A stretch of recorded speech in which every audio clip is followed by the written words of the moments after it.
Waalaikumsalam warahmatullahi wabarakatuh. Jazakallah khair Ustadz atas penyampaiannya untuk kajian tafsir pagi ini. Ya, sekarang kita akan buka sesi tanya jawab ya Ustadz. Ya, untuk teman-teman akhwati fillah, silakan jika ingin bertanya langsung kepada Ustadz, silakan menekan tombol raise hand. Mungkin ada dari akhwati fillah ingin bertanya langsung. Tafadhali.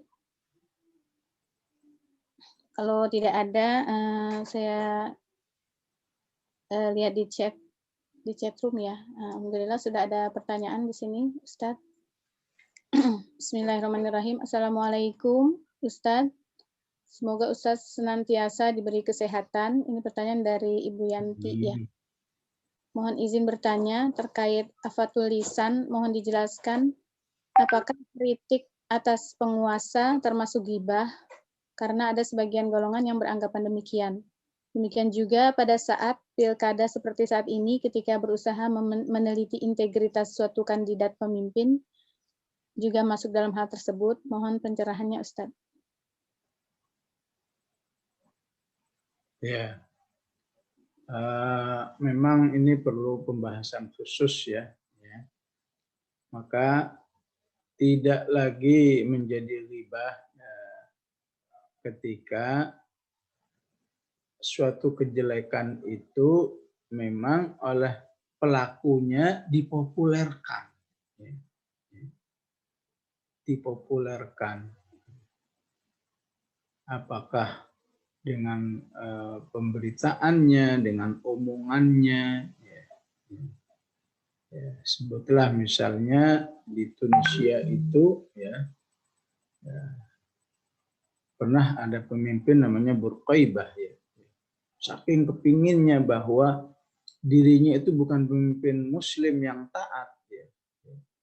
Maka saat Ramadan di siang hari dia sengaja makan ya, kemudian disiarkan langsung di televisi. Siapa yang berani menentang saya? Saya nggak makan nih, saya makan di siang hari. Nah kalau seperti itu ya nggak lagi ghibah dijelaskan. Ya. Tapi jika sesuatu itu sudah diusahakan sebaik mungkin ya, tapi masih ada kekurangan-kekurangan, ya, maka itulah yang menjadi ghibah. Ya, betapapun ini perlu kehati-hatian ya. Mungkin bisa baca Riyadhus Shalihin, di situ ada 6 kondisi ya. 6 kondisi seseorang tidak lagi disebut ghibah ya. Salah satunya jika kejelekan itu memang sengaja dia ingin populerkan. Nah, karena itu Allah lebih mencintai ya. Tentu yang paling dicintai yang enggak maksiat ya. Tapi ya, ketika bermaksiat masih sembunyi-sembunyi itu masih agak ringan bobot pelanggarannya di sisi Allah. Tapi kalau sudah maksiat dipamerkan, diberitahu kepada umat, ya, maka itu bobotnya lebih besar.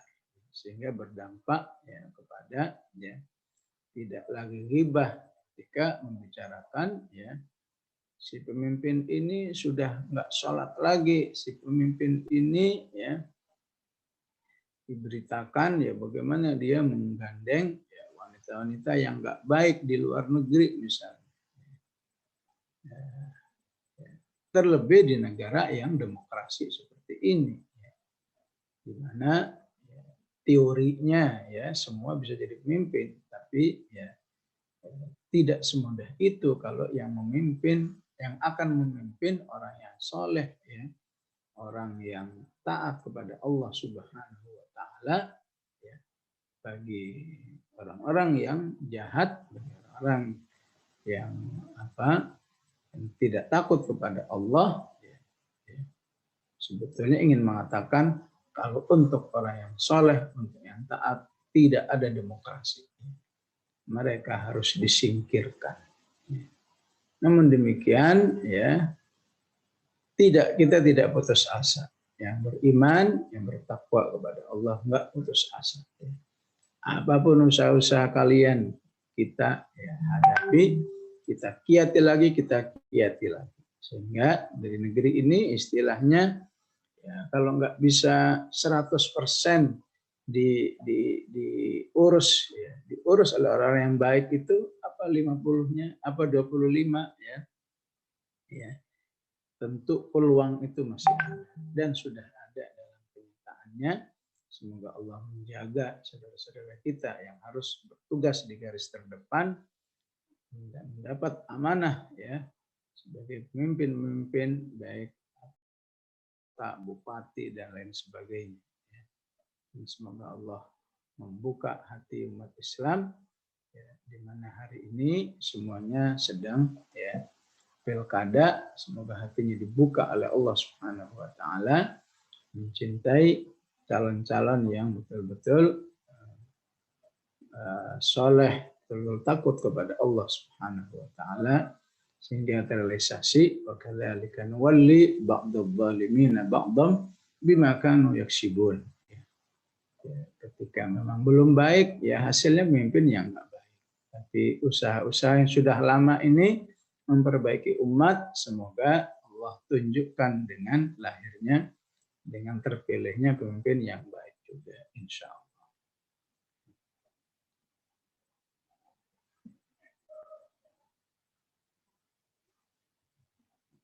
Lanjut.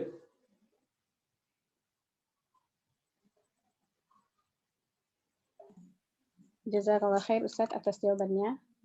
Ya, alhamdulillah sudah ada yang mau bertanya langsung. Ini dari Mbak Raihanani Bahar ya. Silakan Mbak Raihanani. Mbak Raihanani. Ya, Assalamualaikum warahmatullahi wabarakatuh. Ustadz, bagaimana dengan kita sebagai pemimpin di sebuah perusahaan gitu, baik kecil atau besar, ketika mengetahui karyawan kita melakukan maksiat yang maksiat ya, katakanlah misalnya seperti semacam zina dan sebagainya gitu, bagaimana kita bisa membicarakannya sejauh mana, dan kan kita perlu berembuk ya dengan teman-teman lain gitu untuk memutuskan apa yang harus dilakukan gitu. Bagaimana bisa membicarakan hal-hal seperti itu? Terima kasih Ustadz. Assalamualaikum warahmatullahi wabarakatuh. Domain kita di sini hanyalah islah, memperbaiki ya. Artinya saya ingatkan dulu dengan pembahasan ayat yang selama ini, domain kita tidak mungkin domain penindakan hukum. Domain kita hanya islah.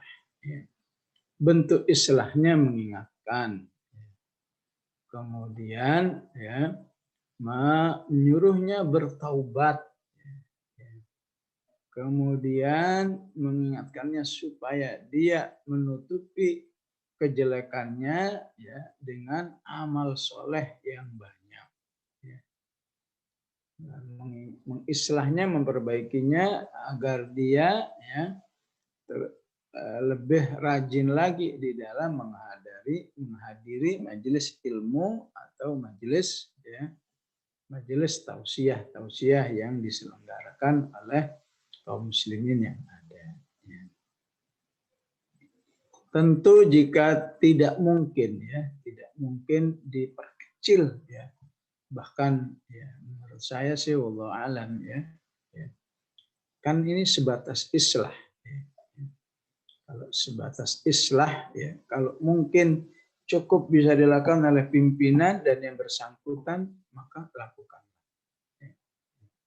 Jika mustahil kalau pimpinan sendiri yang melakukan islah tadi, silahkan cuma mengingatkan, menyuruhnya bertaubat, menyuruhnya beramal saleh dan seharusnya. Memang pada akhirnya nggak mungkin sendirian, maka tetap batasilah.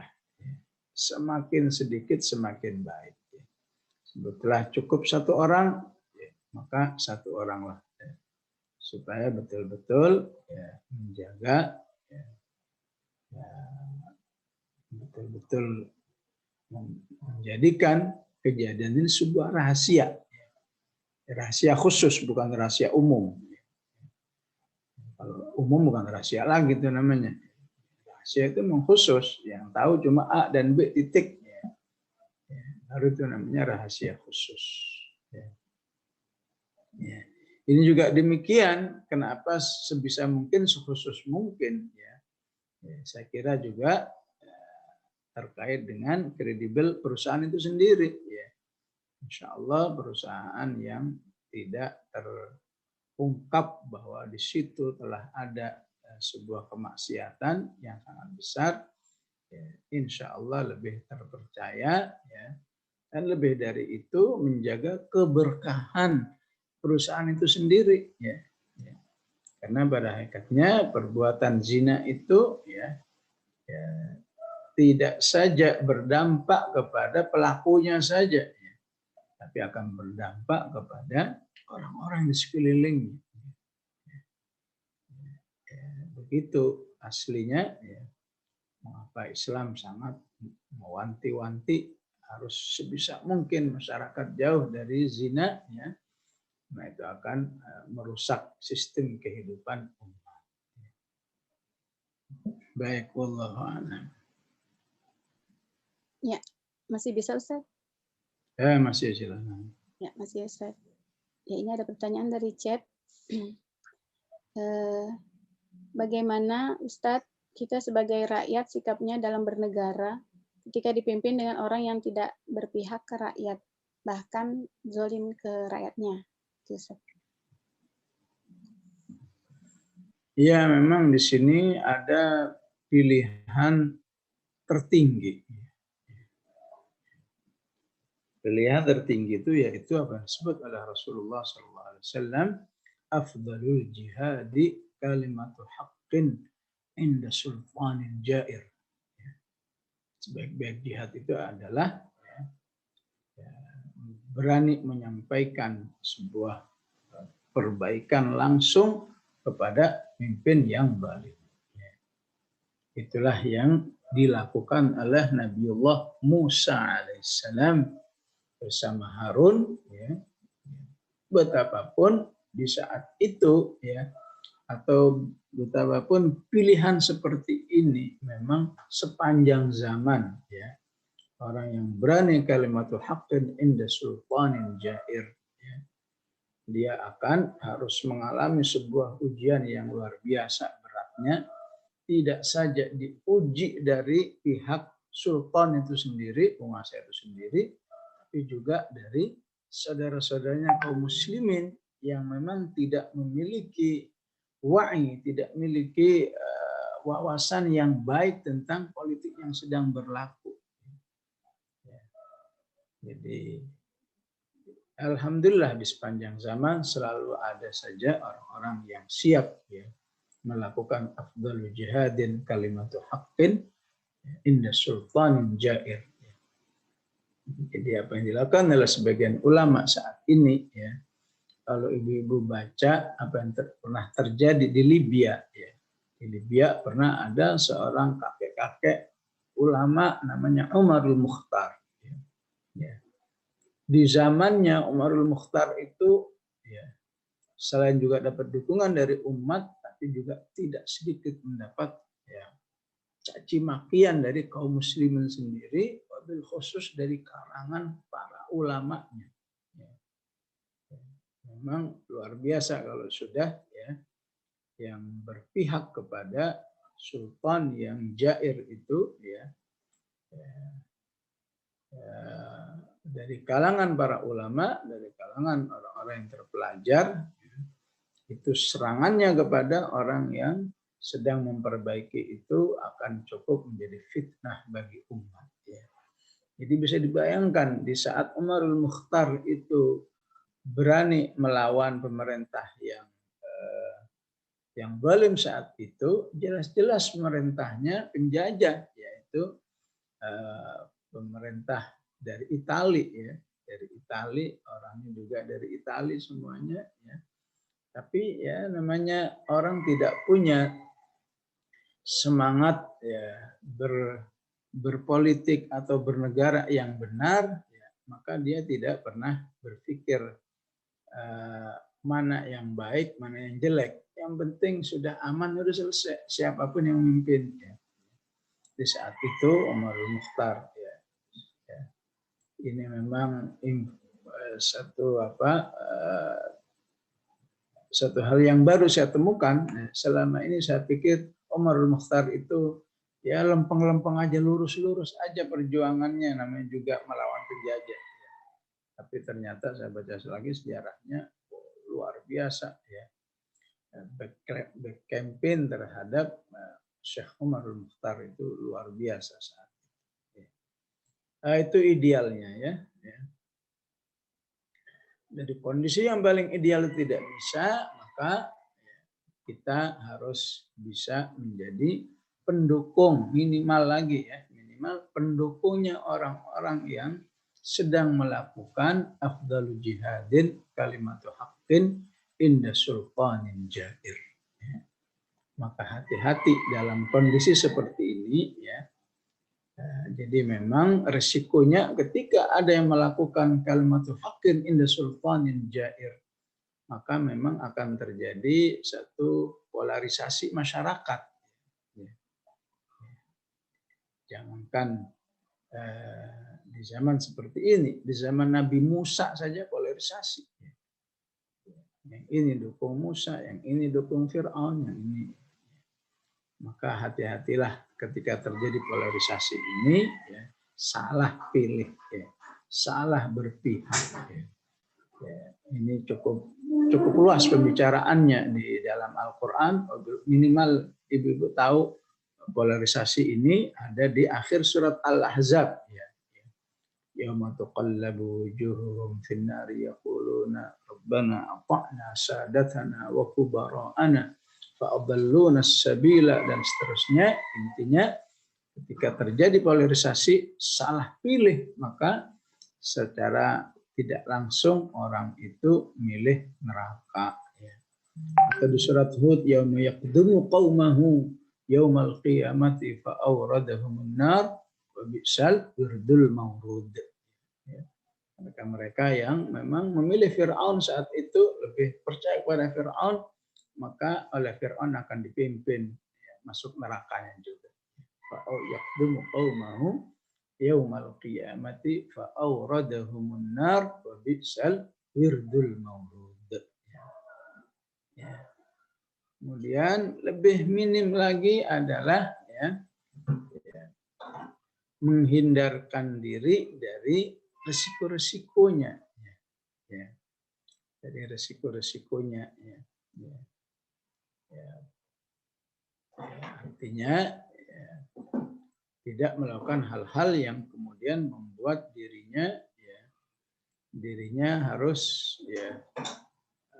berisiko akan kejahatan, kejahatan pemimpin yang zalim. Betapapun jika memang kezalimannya itu sudah luar biasa, biasanya ada saja orang-orang beriman itu menjadi korban keganasan pemimpin yang zalim. Maka sebutlah di Timur Tengah hanya karena sebuah tweet yang isinya doa saja, semoga Allah mengikatkan kembali tali silaturahim kita, maksudnya antara Arab Saudi dan Qatar, maka ulama ini langsung dipenjara, mungkin sekarang udah 5 tahun lebih, dan mendapatkan siksaan yang luar biasa di penjara sana. Karena memang saking zalimnya. Kalau dipikir apa sih artinya cuma berdoa aja? Tapi kalau sudah kezaliman yang luar biasa, karena itu kalau memang kita berada dalam posisi yang tidak siap, maka tentu ketika tahu zalimnya sampai sejauh itu, istilahnya hatta, isi tweetnya, isi apa, komentarnya udah komentar yang udah paling aman, tetap itu pun jangan dilakukan. Ya. Ya. Karena kita tidak tahu kalau itu terjadi apakah kita dalam kesabaran. Ya. Artinya ya, ketika kita sudah berusaha menjaga diri, tapi kemudian kejahatan itu, kezaliman itu datang, ya, maka insya Allah kita tidak termasuk orang yang la tatamannau liqa'al adu, jangan berharap kamu harus bermasalah dengan raja yang zalim, ya, dengan memancing-mancing supaya berbuat jahat kepadamu. Ya. Tapi kalau itu sudah terjadi, kamu harus bersabar. Ya. Nah, itulah mungkin tingkatan-tingkatannya. Ya. Ala kulli hal, ya, inilah yang dimaksud dengan Rabbana la taj'alna fitnatan lil qaumidh zalimin, yang diajarkan sebuah doa oleh Al-Quran. Rabbana la taj'alna fitnatan lil kafirin. Ya. Ketika orang zalim, ketika orang kafir yang berada di pemegang kekuasaan, maka seperti kita di sisi lain kita berdoa kepada Allah yang sampai harus mengalami imbas kejahatan. Allah. Jazakallah khair Ustaz. Masih bisa ya Ustaz ya? Ya, sekali lagi. Oke, satu lagi ada ini dari chat. Saya bacakan ya Ustaz. Bismillah, Ustaz mau bertanya. Jika pernah bersuuzon kepada seseorang, apa yang harus dilakukan agar bisa terampuni oleh Allah? Kemudian sebaliknya, jika pernah difitnah oleh seseorang, sikap seperti apa yang harus diambil agar fitnah tersebut tidak berkembang atau berkepanjangan dan nama baik kita bisa terjaga, Ustaz?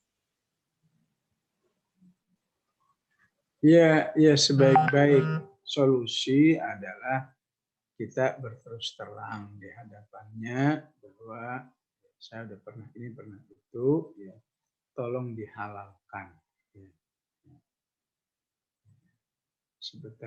Sebenarnya hanya itu, ya. Tapi kalau satu-satunya pilihan ini nggak bisa dilaksanakan atau nyerah untuk bisa melaksanakan, ya, maka ya, sebagian ulama mengatakan ya, kita ya, mendoakan ya, saudara kita itu, Allah mendoakan supaya Allah mengampuni dosanya, supaya Allah memberkahi kehidupannya. Ya. Sebagian lagi kita bersedekah, ya, bersedekah kita niatkan pahalanya supaya Allah ya, memberikan ya, kepada saudara yang telah kita suudzon itu. Ya. Sebuah fitnah ketika menimpa seorang muslim pada hakikatnya ya, pertama harus bersabar, ya. Kedua ya, jika mungkin ya lakukan sebisanya untuk tidak ya, menyebar masalah ini. Ya. Apakah bikin satu pernyataan? Ya. Kalau sekarang misalnya bikin sebuah konten rekaman ya, menolak ya, membantah semua fitnah yang ada. Itu sebuah usaha manusia. Ya. Kalau kita baca Riyadhus Shalihin, ya, di bab pertama, babul ikhlas, intinya akan mengatakan ya, ketika manusia itu memang ikhlas di sisi Allah, ketika manusia itu betul-betul tidak berbuat apapun kecuali sesuai dengan syariat Allah. Ya. Sehebat-hebatnya manusia memfitnah dengan cara apapun, ya, maka ya, pada akhirnya Allah akan membela manusia. Ya. Sehebat-hebatnya dah. Ya. Ya. Maka sebenarnya apa yang terjadi kepada Rasulullah dan Aisyah ini juga contoh. Ini akhirnya berlangsung sebulan ini. Baru terang benderang setelah nanti turun ayat ke-26. Al-khabithatu lil-khabithin wal-khabithuna lil-khabithat Thayyibatu lit-thayyibin. Jadi sebenarnya bagi orang beriman memang pahitnya luar biasa. Tapi di balik itu sebenarnya penghapusan atas dosa-dosanya, dan kemudian Allah akan tampilkan diri hambanya yang sebenarnya. Karena itu pentingnya bersabar dalam proses ya, bagaimana Allah membela hamba. Ya. Kalau di Riyadhus Shalihin diceritakan dengan kisah Juraij. Ya. Juraij yang terbiasa ya, beribadah kepada Allah, kemudian difitnah ya. Difitnah telah menghamili seorang wanita, ditunjukkan bayinya ya. Ya, kalau zaman sekarang bisa tes DNA, bisa ini, bisa itu. Kalau zaman dulu bagaimana? Nggak ada lain. Tapi kemahakuasaan Allah. Hanya dengan 2 rakaat minta tolong kepada Allah, tolong bagaimana cairkan fitnah ini. Diambil bayi itu oleh Juraij, ditanya, wahai bayi, siapa ayahmu sebenarnya? Subhanallah. Akhirnya ngaku itu bayi ya.